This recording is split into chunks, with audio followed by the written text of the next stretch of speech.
मैं आउट हूँ इस बिजनेस से। अगर मैं उधर शाक होता तो यही बात मैं वहां पे बैठ के बोलता कि मैं इसके अंदर इन्वेस्ट नहीं करता, क्योंकि ये मोस्ट प्रोबेबली एक स्कैम हो सकता है। अभी आप मुझे ब्लेम करोगे कि ये कैसे बोल सकता है तू। जी हाँ, ऐसा पॉसिबल है और शायद ये बात मैं आपको प्रूव कर सकता हूँ। अगर आपको जानना है तो ये वीडियो पूरा देखना पड़ेगा। अभी बात करके इनके पिच के बारे में, तो डेफिनेटली इनका पिच तो कुछ इतना खास हुआ नहीं और इनका जो प्रोडक्ट था वो अमन को पसंद आया नहीं। उनको दिया था स्मोक चिकन वाला सूप, तो उनको वो पसंद आया नहीं। फिर बाद में ये बोलते हैं कि इनका जो स्टार्टअप स्टार्ट हुआ, ये स्टार्ट हुआ था कोविड के अंदर, और कोविड के अंदर काफी सारे लोग अपने हेल्थ को लेके कॉन्शियस थी। जी हाँ, ये तो पता है, लेकिन क्या उतने सारे लोग आज इतने कॉन्शियस हो चुके हैं? जी नहीं, ऐसा नहीं है। और ये लोग उनके टारगेट करते हैं जो कि अपने हेल्थ को लेके कॉन्शियस है। तो अभी इनके जो प्रोडक्ट है वो मील रिप्लेसमेंट प्रोडक्ट है, ऐसा इनका कहना है। और साथ ही साथ ये क्लेम करते हैं कि ये काफी हेल्दी स्नैक्स है। तो अभी इनके सूप के साथ ये गार्लिक बटर देते हैं और काफी सारी चीजें देती है जो कि हेल्दी डेफिनेटली नहीं है। फिर बाद में जब विनीता ने इनको बार बार पूछा कि आपकी इसकी न्यूट्रिशन फैक्ट्स बताओ, तो अभी इन्होंने यहाँ पे 3 बार उनकी तरफ ध्यान नहीं दिया और अपना ही वेबसाइट बताने स्टार्ट कर दिया। तो अभी यहाँ पे वापस अनुपम सर इनके ऊपर गुस्सा करते हैं और इनको बोलते हैं कि आप अभी सबसे पहले अपनी न्यूट्रिशन फैक्ट्स बताओ। और अभी जब न्यूट्रिशन फैक्ट्स आ जाता है उसके अंदर क्या होता है, कैलोरीज होती है, प्रोटीन फैक्ट्स एंड कार्बोहाइड्रेट्स होते हैं। और अभी यहाँ पे उनको वो सारी चीजें एक्सप्लेन करने नहीं आई, मतलब उनको यही नहीं पता था कि प्रोटीन कितना है, कैलोरीज कितनी है, कार्बोहाइड्रेट्स कितने हैं और फैट्स कितने हैं। और फिर यहाँ पे अगर ये क्लेम करते कि इनका बिजनेस हेल्थ रिलेटेड है, तो इनको अपने बिजनेस के बारे में नॉलेज चाहिए थी, लेकिन ऐसा नहीं। अपने बिजनेस के अंदर अपने रेसिपीज के, अपने प्रोडक्ट की न्यूट्रिशन वैल्यू भी पता नहीं थी। और साथ ही साथ अपने प्रोडक्ट की डेवलपमेंट के लिए ये टोटली डिपेंड है अपने हेड शेफ के ऊपर और साथ ही साथ न्यूट्रिशनिस्ट के ऊपर। इनके पास कोई भी एसओपी नहीं है जो कि ये फॉलो करते हैं। तो अभी मुझे एक बात बताओ कि ऐसा कौन सा बिजनेस जो कि डिपेंडेंट है हेड शेफ के ऊपर और न्यूट्रिशनिस्ट के ऊपर? इनके पास एसओपी तो होनी चाहिए। तो इस हिसाब से अगर हमने इनको ओवरऑल कैलकुलेट किया तो इनको अपने बिजनेस की नॉलेज नहीं है, ये किसी और के ऊपर डिपेंड है, साथ ही साथ इनका टेस्ट अच्छा नहीं है, और फिर बाद में ये हेल्दी स्नैक ब्रांड होके भी इनको हेल्थ के बारे में कुछ भी नहीं पता। और फिर बाद में यहाँ पे एक और चीज समझ के आती है कि ये जो दोनों फाउंडर, उनमें से एक फाउंडर जो है वो अपनी डे जॉब करता है और फिर डे जॉब के बाद अपने स्टार्टअप के ऊपर काम करता है। तो ऐसा कैसा फाउंडर हुआ इनका?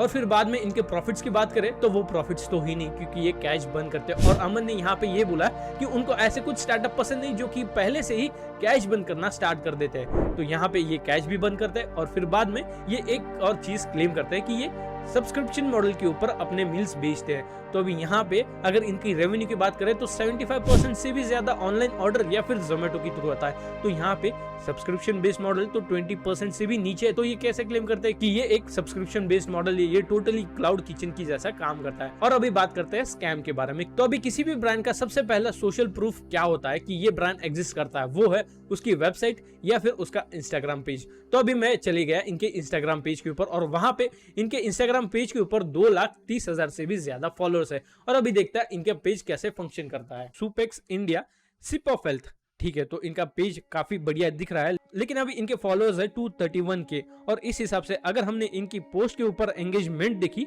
तो ये कुछ भी नहीं है। 14 लाइक्स, 20 लाइक्स, फिर बाद में 19 लाइक्स, फिर 11 लाइक्स, और ओवरऑल पेज के ऊपर ऐसी ही एंगेजमेंट है। और अगर हमने इनकी रील्स की बात करी तो रील्स के अंदर भी सेम कंडीशन है, 200 लाइक, 300 लाइक, 100 लाइक, फिर बाद में 4000 लाइक, 2000 लाइक, 400 लाइक। और अभी आप एक बात मुझे बताओ कि एक ऐसा पेज जिसकी फॉलोइंग 2 लाख से भी ज्यादा है, उस पेज के ऊपर कैसी एंगेजमेंट आनी चाहिए? एटलीस्ट वहां पे 20-30 हजार लोगों की एंगेजमेंट तो चाहिए ही चाहिए, क्योंकि इतने ज्यादा लोग इनएक्टिव कैसे हो सकते हैं? और फिर बाद में यहाँ पे एक और सस्पिशियस चीज ये मिल जाती है कि अगर आपने इस पेज पे नीचे स्क्रॉल डाउन किया तो आपको वहां पे एक अलग ही ब्रांड दिखेगा। चलो हम नीचे जाके देखते हैं कि यहाँ पे और कौन सा ब्रांड है। तो जैसे कि आप इनकी पोस्ट देख लो, इनके पोस्ट के ऊपर इनका ऊपर और नीचे नाम है। ये लोगों के अंदर सुपेक्स, ये देखो, ये लोगों के अंदर ऊपर के साइड सुपेक्स लिखा है और नीचे वेबसाइट के इधर भी www.supex.in लिखा है। लेकिन अभी चलते हैं हम नीचे, और नीचे जाके आप शॉक हो जाओगे कि ये पेज कैसा है।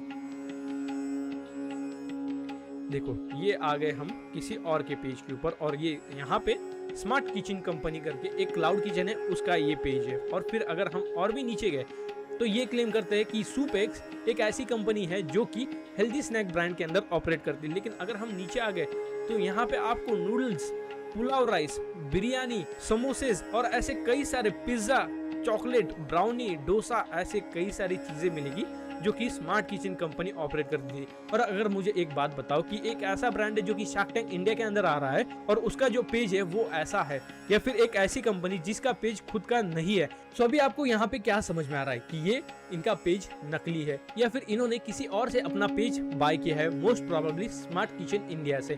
और फिर बाद में एक और चीज यहाँ पे ध्यान देने की बात है कि इनकी एंगेजमेंट बहुत ज्यादा कम है। तो अभी मुझे आप बताओ कि आपको क्या लगता है कि ये कंपनी असली है या फिर नकली है, या फिर ये पेज के ऊपर इन्होंने बाय करके फॉलोअर लिए है या फिर इन्होंने ये पेज ही बाय किया है। तो अगर कोई ऐसा नकली ब्रांड शार्क टैंक के अंदर आता है तो ये शार्क टैंक की रेपुटेशन को काफी ज्यादा ठेस पहुंचा सकता है। और मैं ये चाहता हूँ कि विनीता ने अगर इसके अंदर इन्वेस्ट किया है तो डेफिनेटली इन्होंने थोड़ा ड्यू डिलीजेंस करना चाहिए और इनफैक्ट ये वीडियो उन तक पहुंचना चाहिए कि ये कंपनी मोस्ट प्रोबेबली एक झूठी कंपनी हो सकती है, क्योंकि फाउंडर्स को अपने बिजनेस के बारे में पता नहीं है, उनका इंस्टाग्राम प्रूफ नकली है और फिर बाद में उनके प्रोडक्ट के अंदर भी इतनी दम नहीं है। तो आई गेस इन्होंने जो पैसे उठाए वो बस अपने पर्सनल यूज के लिए उठाए और शार्क टैंक में आके अपने बिजनेस को एक्सपांड करने का इनका शायद कोई व्यू नहीं था। तो ये सारी बातें हुई शार्क टैंक के सीजन 2 एपिसोड नंबर 2 के अंदर। अगर समझो आपको ऐसे और भी वीडियो चाहिए जिसके अंदर मैं सारे बिजनेस को रिव्यू करता हूँ और साथ ही साथ ये चैनल के ऊपर मैं आपको बिजनेस के बारे में बातें बताऊंगा, फिर बाद में इन्वेस्टिंग और पर्सनल फाइनेंस के बारे में भी कंटेंट पोस्ट करते रहता हूँ। तो अगर आपको ये सारी चीजें चाहिए तो मैं आपको बोलूंगा कि ये चैनल को सब्सक्राइब कर लो, क्योंकि ये आपके लाइफ में डेफिनेटली वैल्यू ऐड करेगा। सुना, थैंक यू फॉर वॉचिंग और अभी मिलते हैं नेक्स्ट वीडियो में।